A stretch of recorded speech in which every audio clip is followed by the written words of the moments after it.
You ever hear about the Office of Faith-Based and Community Initiatives? No? That's all right. They want it to sound boring. But don't let the name fool you. That office was basically the government saying, hey, church, come on in. It started with George W. Bush back in 2001. He signed an executive order to create this office. The idea was that churches and religious groups could get federal funding to help run social programs, like feeding the poor, helping people find jobs, or running after school programs. It sounds harmless, right? Until you realize that they didn't have to stop preaching while doing it. They didn't have to hide the cross or separate the scripture from the services. In fact, they could offer help and sermon in the same breath. Now, here's where it gets messier. They weren't just giving money to soup kitchens. They were funding ministries. Some groups made prayer a part of their training. Some were openly anti-LGBTQ. And they were using our tax dollars to do it. People tried to sue.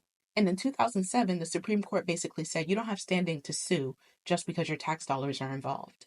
So this thing, it kept going. Obama renamed it, tried to add more oversight, but he didn't shut it down.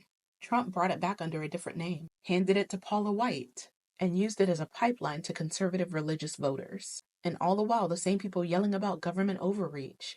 They were totally fine with the government bankrolling religious groups, as long as it was their religion that was the one being funded.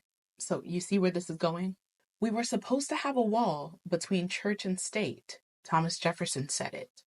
The First Amendment backs it up. But the minute the government started handing out checks to religious organizations without requiring that line to stay clear, that wall started crumbling, brick by brick. This office isn't just about helping communities. It's about shifting the role of religion in public life, from personal choice to public policy.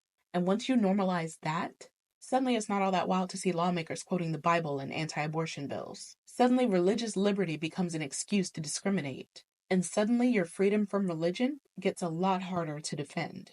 So yeah, this isn't just old policy. It's the blueprint for how the line between church and state got blurred on purpose. And if we're not watching, that line won't just blur, it'll disappear.